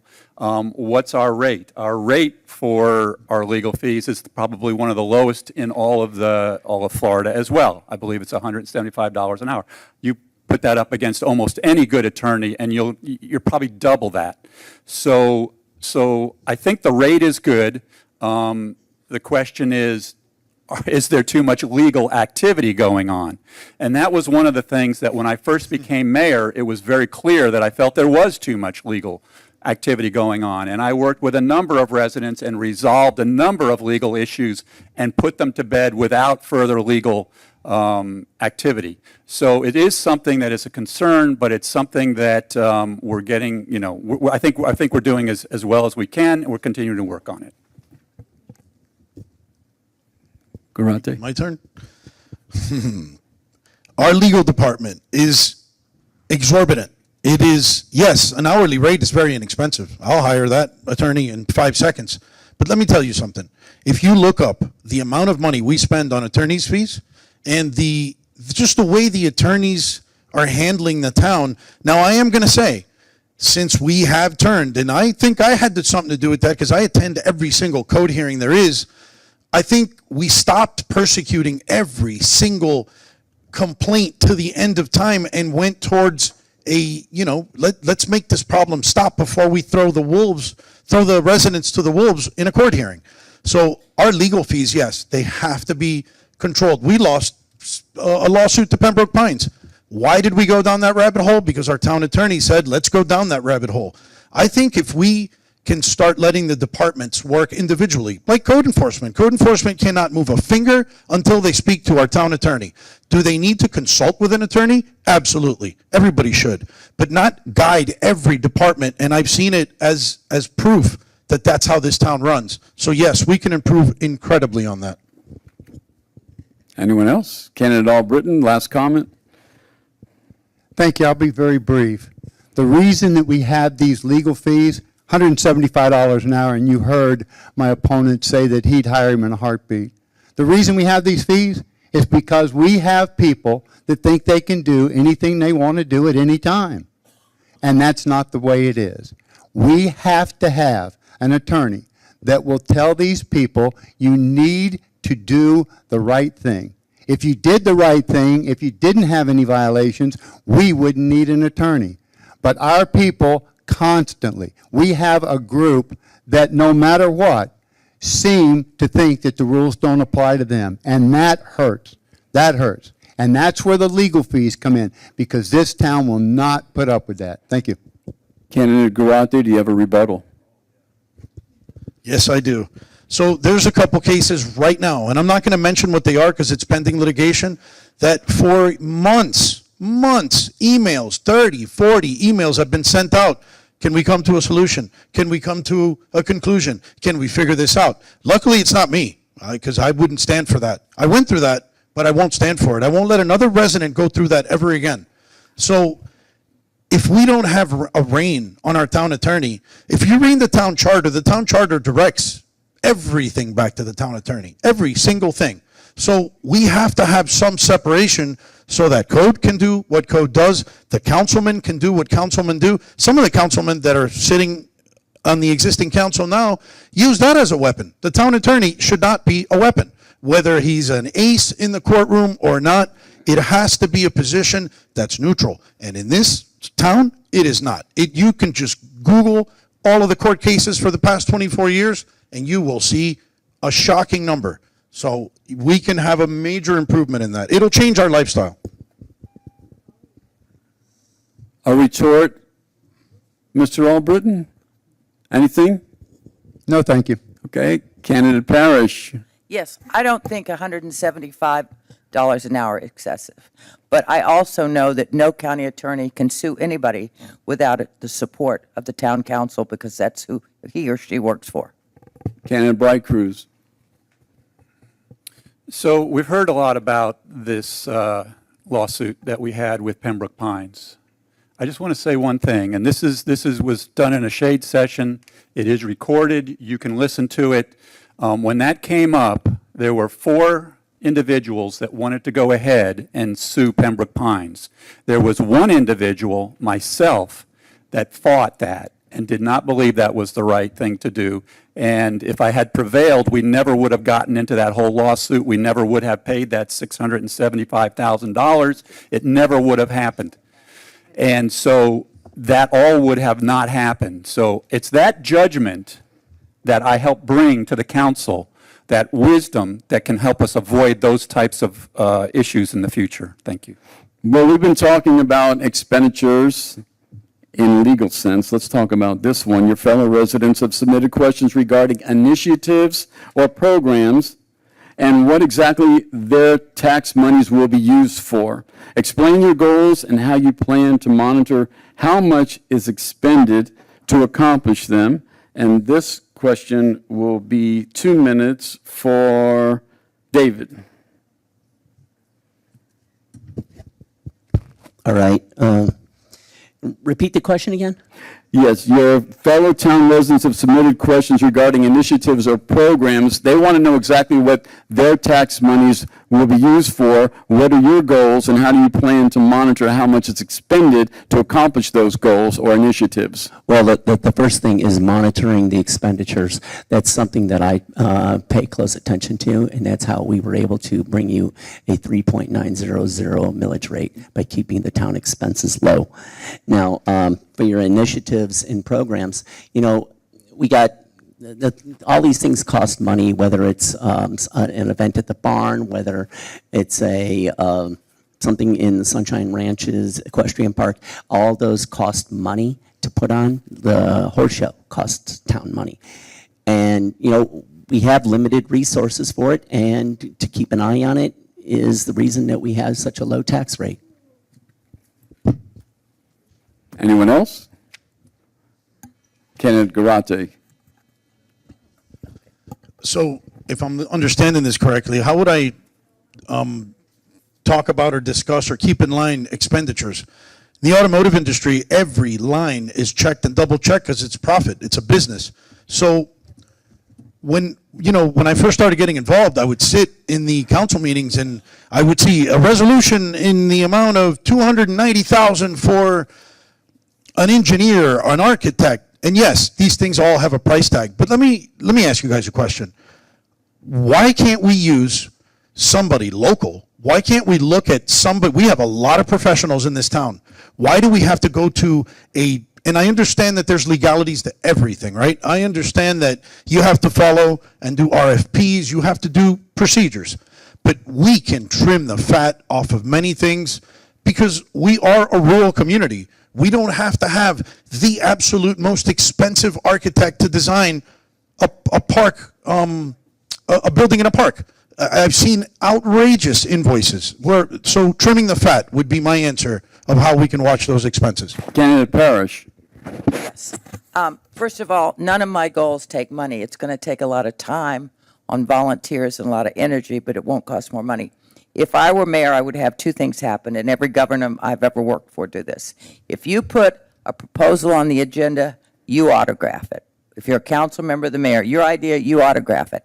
That proposal has to go to two people: the town attorney to say it's legal, and the town's finance director to say how much it'll cost.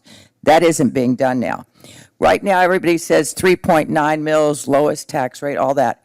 If you read your ad in the paper, it said notice of proposed tax increases, because the 3.9 mils with the 3% Save Our Homes and the 10% if you don't have homestead, they raised 22.89% more money in new construction. In addition to that, it also says down here about how much more money they're spending this year. With no increased cost to all, to all of y'all, they're spending 24.69% more money. It's all about the numbers and which way you present them. Candidate Bright Cruz. It is all about the numbers. So here's how that works. You were fortunate to have the third lowest millage in all of Broward County. Let that soak in. The third lowest millage in Broward County. You also have the lowest millage that you've seen in 15 years under this administration. Let that soak in. With all of the inflation and everything going on, you have the lowest millage in 15 years. So how do we do that increased spending that Lori pointed out? It's very true. She's accurate. It's very true. We have increased spending. Where does it come from then? I'll tell you where it comes from is we have one of the best grant writers in all of South Florida. And we are getting money from the federal government. We're getting money from the states, from the county. And we're bringing that in with often there's a match. Often there's not a match. We've got a $200,000 grant that just came in to do a major project that is totally without a commitment on our part. So that's how we do that spending. It's not coming out of your pocket. It's not coming out of Southwest Ranch's pocket. It's coming out of a much larger pocket. And so that's how we're able to do those things and do those great projects. Thank you. Candidate Parrish. Yes. The 3.9 mils with all the state laws raised 22.89% more money. That's a fact. That's their ad. We have the highest garbage fees in the county, the highest, not bulk, but solid waste. We have the third highest fire fees in the county, and those fees raised more money, and they were increased. But they raised money, and those are just facts. Candidate one moment, Candidate Albritton. Let Candidate Bright Cruz retort on that.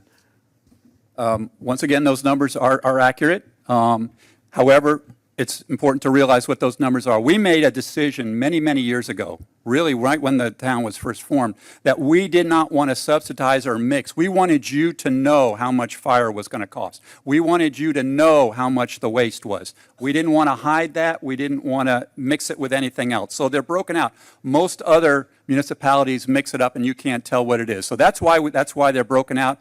And in addition to that, what we have done is we have actually stopped those increases over the last few years because we've taken money that you've already paid and we're actually doing that to hold the line so that those do not go up in the future. And we just renewed that for another upcoming 3 years. We're going to let candidate Bright Cruz and Parrish tussle on this one Okay. for a few more minutes. They couldn't have saved $500,000 if they didn't have us overpay to begin with last year so they could fund part of this year.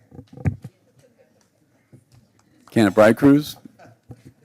I disagree with that, but I'll leave it there. Anybody want to call me? I'll show you. Anybody want to call me, I'll show you as well. Candidate Albritton? I'm staying out of this fight. Thank you. Candidate Kaczynski? Just to clarify, your garbage fees, your fire fees have absolutely nothing to do with your millage rate. Those are separate fees. They shouldn't be compared. Anyone else? Now you want in candidate Jump in the Albritton? fight. I do want to say thank you to the town, to the town council, town staff, for giving the disabled vets a break where they don't pay their fire fees or their bulk trash pickup fees. Thank you very much for honoring the vets. Thank you. Any last comments on this topic? All right, so let's take just a moment to invite any questions from the audience, but they must be written and I must vet them. So I'll need them very soon. And if you would like, raise your hand and we'll give you a card and we'll see what happens. All right, let's shift our gears. And candidate McKay, you're going to have 2 minutes on this one. Get us started with a good discussion regarding voting by districts, if you would, sir. Do you support voting for the candidate in your area only and voting for the mayor town-wide? And explain your position. I've got to tell you that I've always thought, my own personal opinion was that we should have 3 districts, not 4, and have a voted mayor, because the mayor is voted town-wide. You can live anywhere. And I think the same thing should apply for the vice mayor. So if you have a vice mayor, I think that should be a permanent position for the 4-year term along with the mayors, and then you'd have 3 council members and 3 districts. That's my own personal opinion. So in that process, I think what happens right now is, those of you that don't know, if you're elected a council member, one of those 4 years you're in office, you're the vice mayor. And no sooner than you learn you're the vice mayor, everybody else learns, your mail keeps coming as the vice mayor for the next couple of years. So it's a little kooky in that regard. That's about, what was the rest of that question, if I may ask? Certainly. In your voting district, do you support the candidate in your area only or voting for the mayor town-wide? I think we should leave it the way it is, town-wide. Okay. You have to live in a district. Obviously, we have 4 districts now. You have to live in that district to run. Aside from that, the mayor's town-wide. But I still think town-wide you should be elected. Candidate Kaczynski. Yeah, I support the exact way it is. And the reason I do is it allows me to find different opinions elsewhere in the town. I have been canvassing, going door to door, and it allows me to reach out and touch people that I normally would not because of my residence in Sunshine Ranches. Speaking to folks in Rolling Oaks, speaking to folks in Country Estates, it's really an enjoyable experience when you meet a voter and you spend some time and talk to them. So I support the way it is right now. Candidate Parrish. Yes. I think you have to live in your district, but the town gets to vote town-wide. I support that. We've got about a little less than 8,000 residents, and I think when you're a little town, every voice counts. So they're required, if you're running for the council, you're required to reside in that district. So I think that's fair. I also support term limits because I don't think you should inherit these jobs forever. I think fresh ideas and new ideas are welcome. And so if I get elected, I would propose on the next countywide ballot, which is 2 years. You know, we elect the president now, we elect the governor in 2 years. I would want that on our charter amendments. Candidate Garate. I believe that we should leave the voting the way it is, because you want to hear from all the way out west to all the way out east. Even though our neighborhoods are all different, let me tell you, Sunshine Ranches going out to 210 Terrace, they're totally different animals. And you want to know from both sides, and we have many gated communities that vote us in or vote us out. Another thing I'm a huge supporter of is term limits. You got to have term limits. You're never going to have a younger council. Listen, I turned 50 this year. I think I'm old. And nothing against older folks or seniors. My dad's 96 years old. But the leaders of the future are the younger folks. You know, you don't want the same person in the same job for 20 years, 30 years. Why? Yes, it's consistency. But you know what? It becomes, to my opinion, it becomes like a social security check, and you never want that. You want fresh ideas, you want fresh minds, and you want those youngsters that are intimidated or really could care less about getting involved in your municipal government. You want them in here. The other day I was impressed in a council meeting, we had a 21-year-old speaking for the first time I've ever seen that. So we need to promote that. Term limits will make that happen. Thank you. We can circle back to this at the end if there's time. Ladies and gentlemen, if you have a question written down where I can read it, please hold it up, and one of our committee members will pick that up for you. We'll come to you. Thank you so much. So this is the last question posed by your prospective constituents. Please listen carefully, candidates. So this is regarding character and personal history. Character and personal history. Some of you will ultimately be honored to serve as leaders of this town. In the spirit of full disclosure, would any of you like to dispel rumors concerning arrest records, bankruptcies, or tax liens? And candidate Bright Cruz goes first for 2 minutes. You know, I think everybody knows, I don't think there's any rumors out there for me in those areas. I will say this. I am a believer in redemption and in doing things, judging people by who they are today. There are folks that have made mistakes in the past. Certainly, you have to overcome that, right? You have to overcome that. But at the end of the day, I try and judge people by who they are today and what they're doing today. And it is to me, being in public service, it's disappointing when people's mistakes from way back hold them, you know, in some lower degree. I don't think there's anyone in this room that hasn't made a mistake somewhere along the line that they wish they'd done differently. And so I think that what's important are the issues that are in front of us today, the issues that you're so attentively listening to and you're here to hear about, and I think that's the most important thing. I'll leave it there. My personal history is an open book. I've lived here since I was 8 years old. I went to North Andrews Gardens Elementary School and graduated from MacArthur. So most of the people I know at some point in time went to school with me. My character is above reproach. I'm known for my honesty, and you can read all about me. My personal history is long-term. In fact, Councilman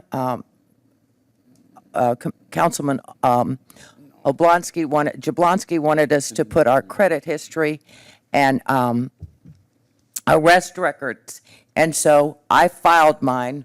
I filed my credit history. My credit score is 850, and I've never been arrested. And I agree with Steve about it. And I just have to say, I've never been arrested. I have a great credit history and all. I guess I left that out. I should have said that, but then I thought you all already knew that. Candidate Kaczynski. I just wanted to say I agree with you on your. Listen, folks, you can't become an attorney if you've ever been charged or convicted of a crime involving dishonesty. And moreover, if you as an attorney, commit a crime and convicted of a crime involving dishonesty, you're going to end up in Tallahassee facing the Florida bar. Candidate Garate. I guess this one's for me. Yeah, it is. So let me dispel everyone's rumors because people love to talk. So I'm glad this question was brought up, and I've said it in council meetings, but I'm going to make it utterly clear. I have never been convicted of a felony in my 50 years that I've been on this earth, right? So have I been arrested? Sure. Have I been convicted of anything? No. I have scratches in the armor, as I like to call it. But you know what? As long as my wife of 23 years is happy and she ain't going nowhere, that's all that matters for me. But I'm going to be honest with you. At 50, I'm not the same person I was when I was 20. Wish I was, but in other ways. Now, it's an inside joke. But no, of course not. I worked in very high-end car dealerships. The first thing you do, I worked at the collection Porsche Audi. The first and foremost thing they do is run background checks. Yes, they're going to ask you, hey, by the way, in 1992, in 1998, in 1999, whatever years they were, you did this, you did that. I never got convicted. Whatever arrests are on there, most of the charges were dropped, and I don't have a criminal score. I've never been to prison. I don't have those issues. I can go on field trips with kids. I don't have a problem with any sort of a background check of any kind, so not to fear. Thank you. I'm the exception to the rule here. I got arrested by the DEA in 1979 for conspiracy for marijuana, which is going to be legal if it's not already, mostly legal. And I got sentenced to 1 year and 1 day at Eglin Air Force Base. I did 8 months, 24 days, came out, got my real estate license, had to go before the Real Estate Commission in Tallahassee, and I've had no issues since. So anyhow, of conspiracy marijuana conviction, 40, I don't know how many years, a long time ago. So I've since been your council member for 12 years. I was your council member from 08 to 16 and your mayor from 16 to 20. So I think I've more than redeemed myself as far as being able to help and contribute to the community. So thank you. Candidate Albritton. I think most of y'all know that I've asked that if you're voting for someone, take a minute or two, look them up on the computer. Somebody apparently did that. I received an email. That's what we're talking about now. And I agree with our mayor. People can reform, okay? But I do want to mention one thing. Look at the past 6 months, what's happened. Ask any of our officers here, ask anybody about the incidents that have taken place here at Town Hall. Ask. I'm not going to sit here and criticize somebody, but to threaten council in chambers, to threaten council in Town Hall, to bodily threaten people, is that reformed?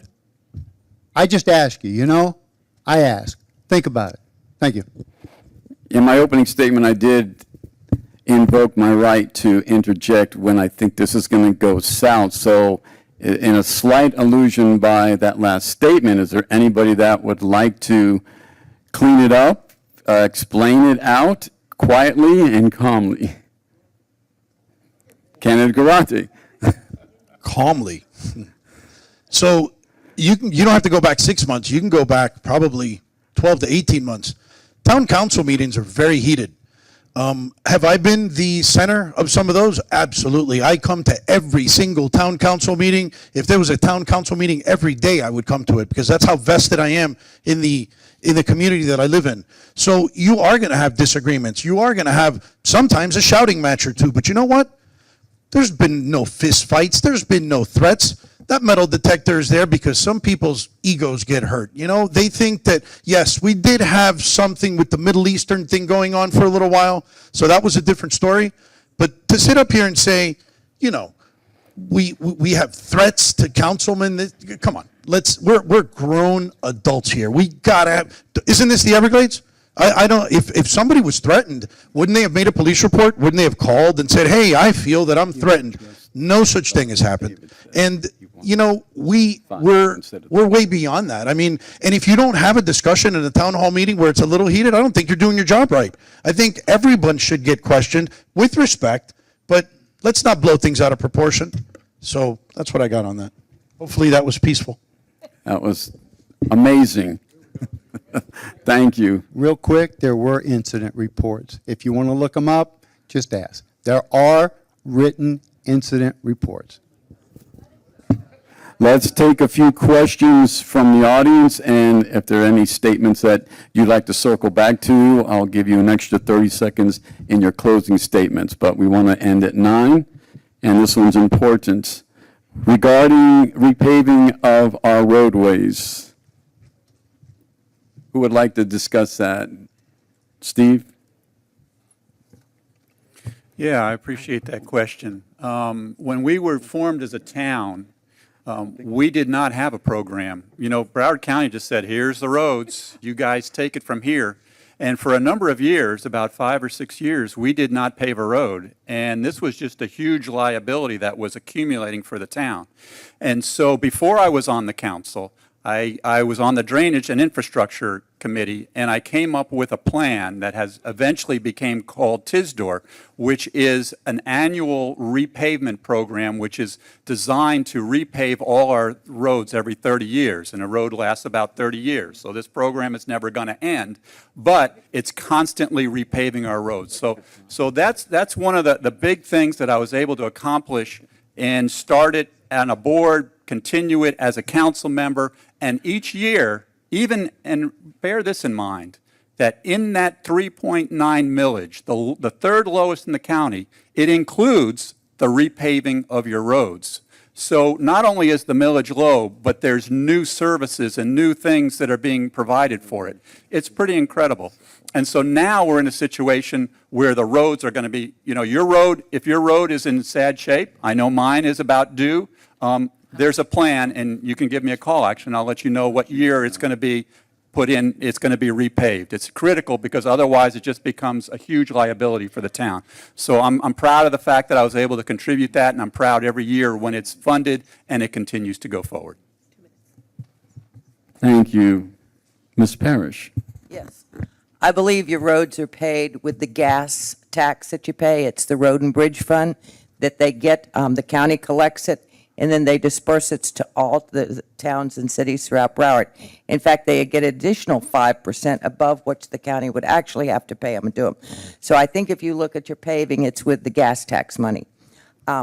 Also, I can tell you that the county commission paved roads prior to the town becoming incorporated, because one 4th of July, Miss Sayer, who's in the audience tonight, was having her parade down Hancock Road, and she brought several residents with her to my county commission office to explain to me why it was important that Hancock Road got repaved before 4th of July, and it did.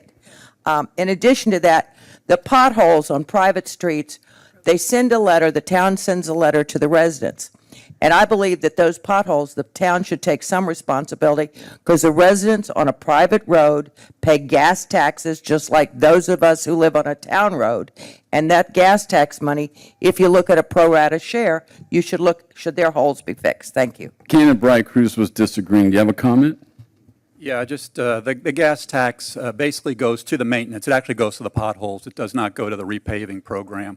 But to the point that Lori is making, which is legitimate, why doesn't that then go to the private? And that gets back to what I said earlier. Take a look at your survey and see what portion of the road you own or don't own, right? Because if you own that road, unfortunately, it's privately owned. And the town, it does not that the town doesn't want to help fix that hole. It's the town cannot fix that hole because we're prohibited from spending public money on private property. Candidate Albritton.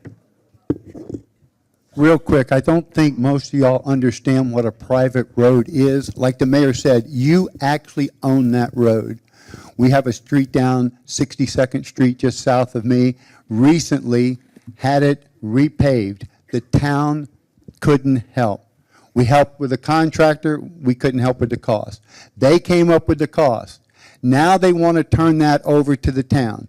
If you own a private road and someone gets hurt on that street, each one of the homeowners that owns property along that street is liable. That happened out in 345. An accident happened, a lady sued, and the entire 345 area, those people that lived along that street ended up paying part of that $2 or $3 million settlement. So look and see if you live on a private road and think about that for a minute. It is kind of scary. Candidate Parrish, follow up. Yes. I've seen the town grant HOAs monies to do private projects for recently, and not that I disagree with them. Recently, they gave Circle S, which is all private roads, some money to help with security. Well, the tag readers in their area, they gave them a grant. They said 50, and then they changed it. I think it's 30-some thousand. But Circle S got a project for safety for tag readers and speed signs. It was, but it was done all on public property, not private. I thought there was no public property in there. There is. Candidate Garate. Yep. I live on 162nd Avenue. It is probably the worst road in the entire town. But what are you going to do? It is what it is. So I'm going to go back to trimming the fat, because if we take in that amount of money on a budget, there has to be some solution somewhere, some sort of meeting of the minds where we can fund things that maybe the Tisdor projects don't fund. So my opponent says many folks don't know what a private road is. I think everyone knows what a private road is. I think that the uniqueness of this town makes it so we can look as a council and come to a resolution. Okay, if it's not the state's job, let's do something about it. We have many, we have the Weeklies that live out here and happen to have an asphalt plant. So there are things we can do. Do they all cost money? Yes, but we need to find the money internally. Trim the fat. I'm going to franchise that slogan. Thank you. Let's move to our closing statements, and I thank the audience for their questions and input. Some of these are engineering questions. I'm not sure it's apropos for this evening, so it's something that you can email your representative once the elections are held. So thank you so much. All right, on that note, closing statements are 2 minutes each. This is your coup de grace. It's your chance to win over the voters and clean up anything this evening that you didn't get to respond to, or even add something. Please do not use this time to invoke anyone's name or allusion to the topics we already covered, primarily the character and personal history item, and you all have done an amazing job. Don't you think so, audience? They have been super, super professional, and that is the kind of leadership that we should be very proud of having. So we'll start with David. 2 minutes, closing statement. All right. I want to thank everybody for coming out this evening. It was really interesting to be able to exchange ideas with all of us sitting up here. I want to thank you for electing me back in 2020. In the last 4 years, while serving as council representative for District 4, I have fought to keep your taxes low. When we were sworn in back in 2020, your millage rate is 4.125. We've reduced it. Now, if you're paying higher taxes, that's because your property value has gone up. Sitting on this dais, the only things that we control are your millage rate, the garbage fee, and the fire fee. That's all we control. We can't make your taxes go down because your property values go up. I fought and am pushing for the creation of our ag department, which we are already looking for a liaison, already appropriated funds for that. I have set and fought the incinerator from the very, very beginning.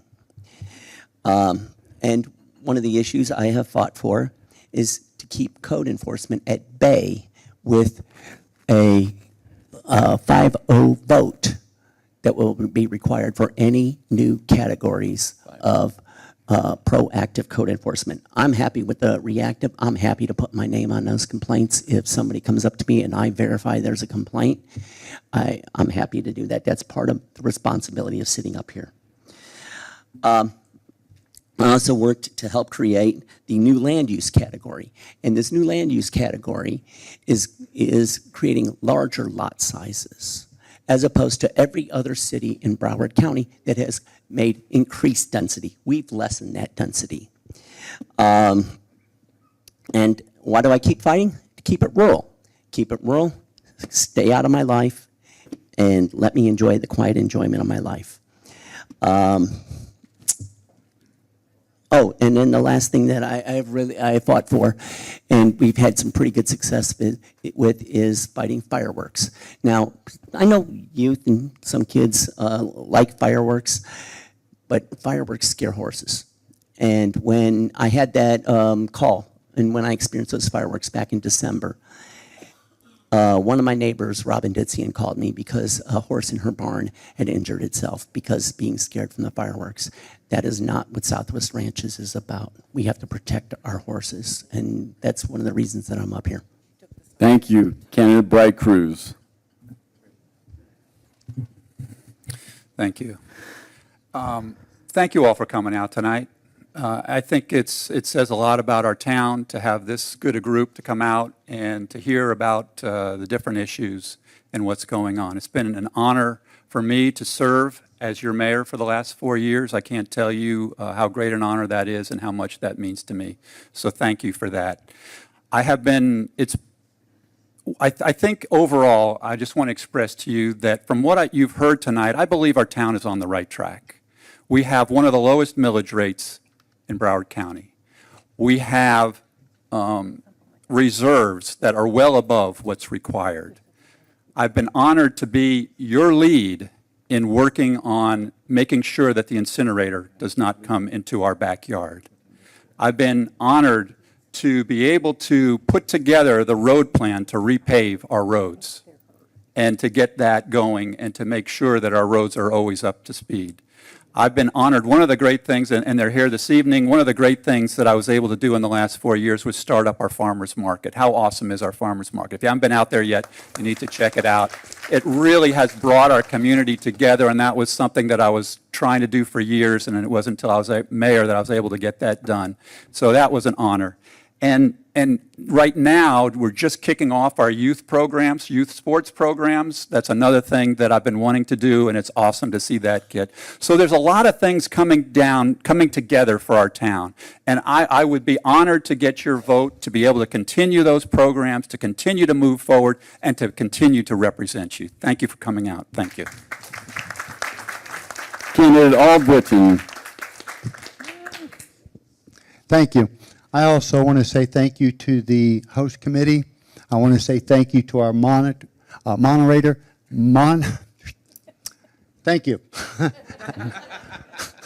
And to you. I want to say thank you to each and every one of you for coming out, giving your time this evening to sit here and listen to what we have to say.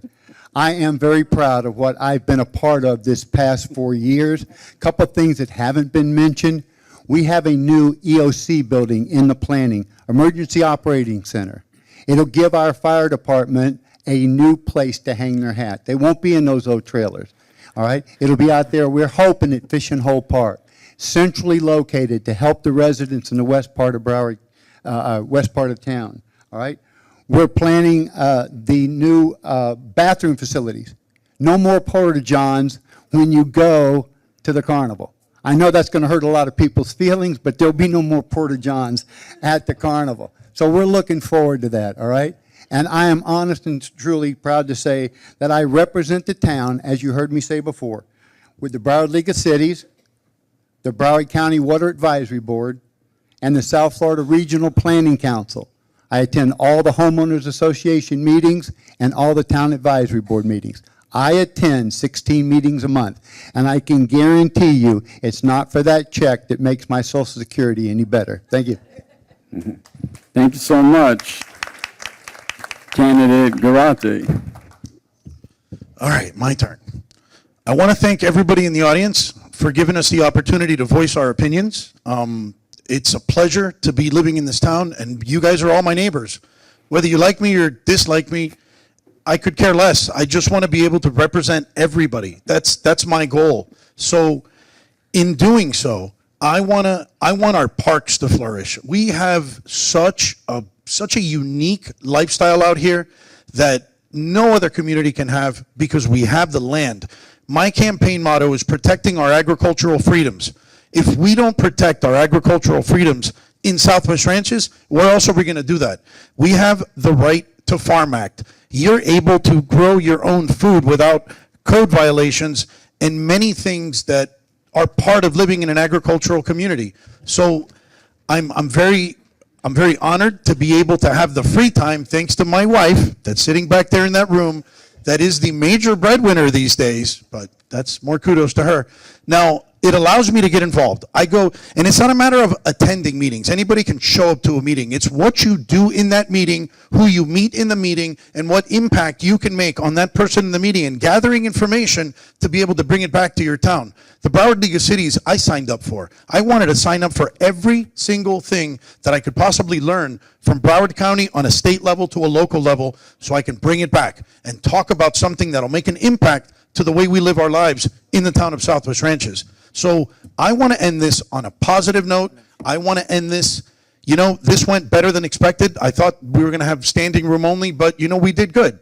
And we can watch it on YouTube, and I'm very happy that the President's Council, I'd never heard of you guys before, but you never stop learning, right, Kathy? So the HOAs that are out there, we have our own small HOA. It's a baby. It's called Green Meadows / Midtown Ranches. We need to live like a rural community. We need to leave our neighbors alone, learn from our mistakes, and live free. Thank you. Candidate Parrish. Thank you all for coming. I think I've proven how hard I'll work for you. I have visited every single door in Southwest Ranches. In fact, Kathy and Eileen and Jeff are here tonight, and they were 3 people that helped me do that. Not all of you were home, but it showed you I cared enough. It took me 4.5 months, but I went to every single home in the ranches. I've received all the endorsements that have been given, major endorsements, including the Farm Bureau, Hispanic Vote, the Realtors, and all the police and fire unions. But now the endorsement I'd like to have is your vote of confidence that I've proven to you that my experience matters. I've made a great network of folks all over this state and across America in my years in office. I know people, I know how government works, I know who to call. I understand our rural lifestyle. I lived it. When I was a little girl, I could milk a cow before I was 6 and suck her tobacco by the time I was 5. I never liked tobacco hornworms, and I still don't like them.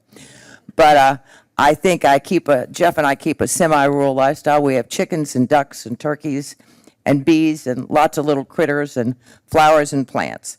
I've shown you that I can protect homeowners. I have passed more state laws than anybody sitting here. I did the portability. If any of you have gotten to move and use portability, that was my word and my name, and I went to the governor, Charlie Crist, and got him to help me with the legislature, and then we campaigned across the state. I passed the senior citizens exemption. I also passed Granny Flats. It's named for my mother because I built a property on the back and found out my taxes went up, so it wasn't retroactive, but I did that.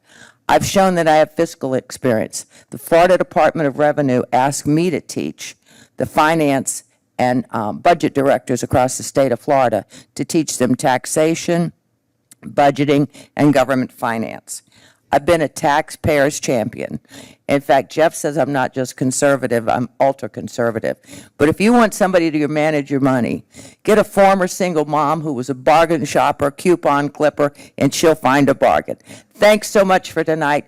Thanks for the chance I got to meet all of you. And I hope Lori Parrish will get up your vote on November 5th. 36 days away. Candidate McKay. My turn. Thank you all for coming out. Greatly appreciated. New and old, but taking the time to come out to meet and greet us and get to know us a little bit. So a couple of things I want to mention. The farmers market is great, but it wouldn't have happened if I didn't cut a deal with the Prince's Palace to get us free fill to make stabilized parking there. And not only that, Princess Palace stored dirt at that site and in turn gave the Astronauts Parks Foundation $80,000 plus for storing fill. So after they were done storing the fill, what they left behind was free fill for us for the stabilized parking. So that's one of the things I've done. I bought TVs for the volunteer fire department and donated them. I donated the security camera system to this town hall when it first opened. I've helped residents all throughout town and have continued to do so even when I wasn't in office. So I look forward to your vote. There's a lot more to do. One of the things I'm disappointed with this present council is they have done no volunteer projects to speak of with residents. We have a lot of residents in town who have heavy equipment, machinery, things we can use, and we don't reach out to them. When I was in office, I reached out and got a lot of volunteer projects done with the residents' help. They were thrilled to help and assist. Why we haven't done that or continued to do that is just beyond me. So I look forward to doing a lot more of that, and I hope you choose me for November 5th to be your council member. Thank you. Thank you, candidates, for your desire to make our town even greater. Thank you, audience. Thanks to the President's Council, the Tres Amigas, in assisting me. And on that note, please have some food, and you may come up and talk to the candidates about some concerns we didn't touch on. Good night and best wishes.